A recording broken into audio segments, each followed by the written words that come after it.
Defence electronics company Bharat electronics को माना जाता है एक रक्षात्मक निवेश। कारण क्या है? बीईएल का करंट मार्केट प्राइस 233 रहा है। 200 EMA ₹210 और 100 EMA ₹225 से थोड़ा ऊपर।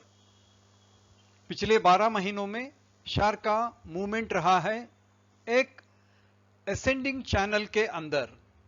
प्राइस मूव हुआ है 146 to 233, जिसका एनुअल रिटर्न बनता है करीब 59%। एक डिफिकल्ट मार्केट में ऊपर की तरफ मोमेंटम रखना और इंप्रेसिव रिटर्न देना किसी शेयर को एक डिफेंसिव कैरेक्टर देता है। कंपनी का करंट मार्केट कैपिटलाइजेशन है 58,807 करोड़, जो देता है 5 year CAGR ऑफ 11%। ये बेस्ड है प्रॉफिट आफ्टर टैक्स 2,355 और latest market price of around 241। इससे प्राइस अर्निंग मल्टीपल बनता है करीब 25, जो रहा है पिछले 6 सालों में हाईएस्ट और मीडियन पीई से आउटर लिमिट के मार्जिन पर खड़ा है। तो अनुमान लगाना मुश्किल है क्या ये अल्टीमेट प्राइस है या इससे भी ऊपर जा सकता है। भारत इलेक्ट्रॉनिक्स लिमिटेड रहा है एक public sector undertaking, central government द्वारा स्थापित, एरोस्पेस और डिफेंस इलेक्ट्रॉनिक्स से संबंध रखता है और वो सर्व करता है इंडियन डिफेंस सर्विसेज के स्पेशलाइज्ड इलेक्ट्रॉनिक नीड्स को। बीईएल रहा है मशहूर भारत के अंदर और बाहर अपने मल्टी प्रोडक्ट, मल्टी टेक्नोलॉजी और मल्टी यूनिट ऑपरेशंस के लिए। 6 सालों में कंपनी की परफॉर्मेंस की बात करें तो रेवेन्यू का decent growth, profit after tax, PAT percentage और इबिडा परसेंटेज में नॉर्मल ग्रोथ देखने को मिलता है। रेवेन्यू का CAGR 5 साल का 12.1%, लेकिन पीएटी का वही टाइम फ्रेम में 9.5% CAGR। 2019 में कंपनी का इबिडा था पीक में, जब वो पहुंच गया था 23.9%। आज पाया जाता है करीब 2.2% बिलो 23.9 एट 21.7%, कोविड की वजह से और दूसरे कारणों की वजह से भी। But on the whole performance acceptable है और ग्रोथ इन रेवेन्यू बहुत इंप्रेसिव रहा है। बीईएल मशहूर है अपने रिवार्डिंग पे आउट के लिए। अपने प्रॉफिट्स में से जो डिविडेंड इसने डिस्ट्रीब्यूट किया है उसका पे आउट रेशियो आता है between 44% and 56%, average around 50%। Yield रहा है बिटवीन 3 to 4.5। FY22 में प्राइस हाई रहने की वजह से यील्ड बनता है करीब 1.9%। कंपनी के पास है एक very strong and solid cash flow with growing operational cash flow हर साल, very disciplined working capital movement, बढ़ता हुआ कंसिस्टेंट डिविडेंड हर साल। इसकी वजह से कंपनी के पास आता है ऑपरेशनल सरप्लस करीब 3,000 करोड़ से भी ज्यादा FY22 के एंड में।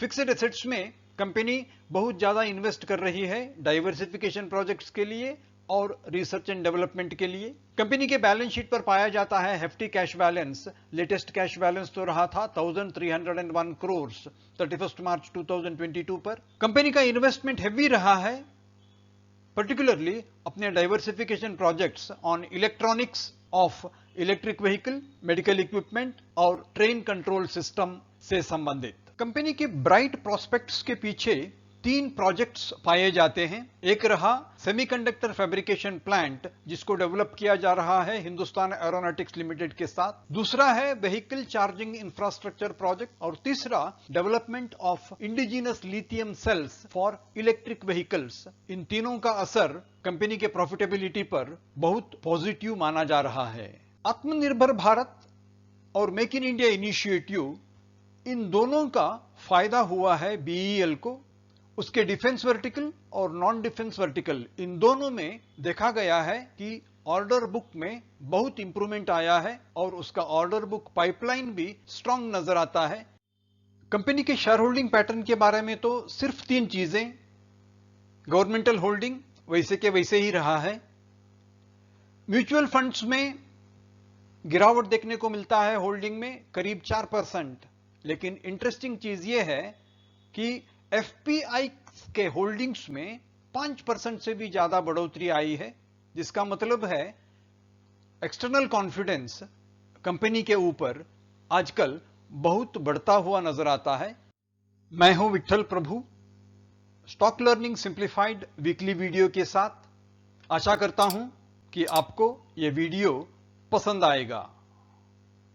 FY21 तक के डेटा के मुताबिक कंपनी के रेवेन्यू मिक्स में सेंट्रल गवर्नमेंट के ऑर्डर का हिस्सा है करीब 90%, जो आता है 77% फ्रॉम डिफेंस और 14% from non defence. Private orders आते हैं करीब 5% और कंपनी का एक्सपोर्ट अर्निंग्स रहा है अराउंड 2.7%। आत्मनिर्भर भारत और मेक इन इंडिया इनिशिएटिव पर कंपनी का ऑब्जेक्टिव है एक्सपोर्ट्स को 10% to 15% तक ले जाने का। यह बहुत बड़ा चैलेंज हो सकता है। कंपनी का एक मेजर वीकनेस रहा है उसका dependence on fourth quarter every year for major part of revenue. हर चौथे क्वार्टर में उसने पाया है करीब 45% of revenue in FY20 with good EBITDA percentage.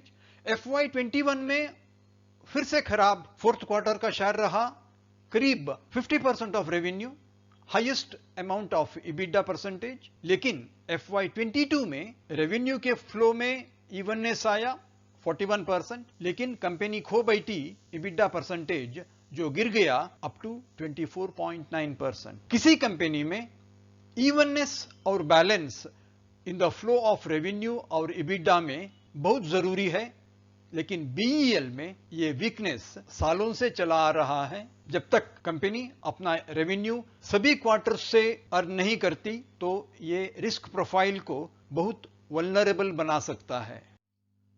बढ़ता हुआ मार्जिन प्रेशर BEL का एक मेजर प्रॉब्लम है। उसका रेवेन्यू बढ़ रहा है लेकिन करेस्पॉन्डिंग ग्रोथ इन मार्जिन बहुत मुश्किल से आता है। अप टू FY19 तो ठीक था, FY20 में इंक्रीमेंटल रेवेन्यू 800 करोड़ था, लेकिन उसके सामने नेगेटिव EBITDA आ गया इंक्रीमेंटली।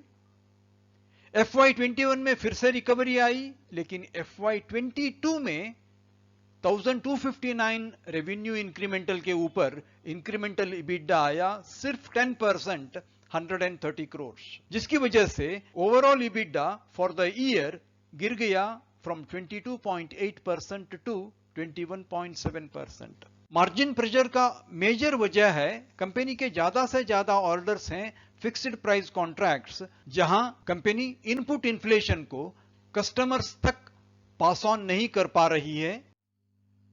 पिछले 3 महीनों के प्राइस एक्शन डेटा पर देखा जा सकता है कि ट्रेडिंग क्वांटिटी में पीरियोडिक एवरेज से करीब 53% गिरावट है, लेकिन प्राइस एवरेज से करीब 2% ऊपर की तरफ बढ़ा है। रही बात ऑर्डर साइज की, ऑर्डर साइज गिरा है करीब 10% 3 मंथ्स एवरेज से, और उसके साथ गिरा है डिलीवरी परसेंटेज करीब 23%। प्राइस अकेला ऊपर की तरफ जा रहा है। इस हालत में प्राइस मूवमेंट सस्टेनेबल नहीं है, उसको रिवर्सल का सामना जरूर करना पड़ेगा। हम आशा करते हैं कि आपको डिफेंसिव स्टॉक BEL पर एक प्रस्तुति पसंद आई होगी। ऐसे ही इंफॉर्मेटिव वीडियोस आप पा सकते हैं at infocard on stock learning simplified. हमें इंतजार रहेगा आपके लाइक्स, शेयर्स और कमेंट्स का। अगर आप इस चैनल के लिए नए हैं तो कृपया सब्सक्राइब करें और प्रेस करें बेल आइकॉन, ताकि हमारे आने वाले वीडियोस के इंटीमेशन आप तक टाइम पे पहुंचे।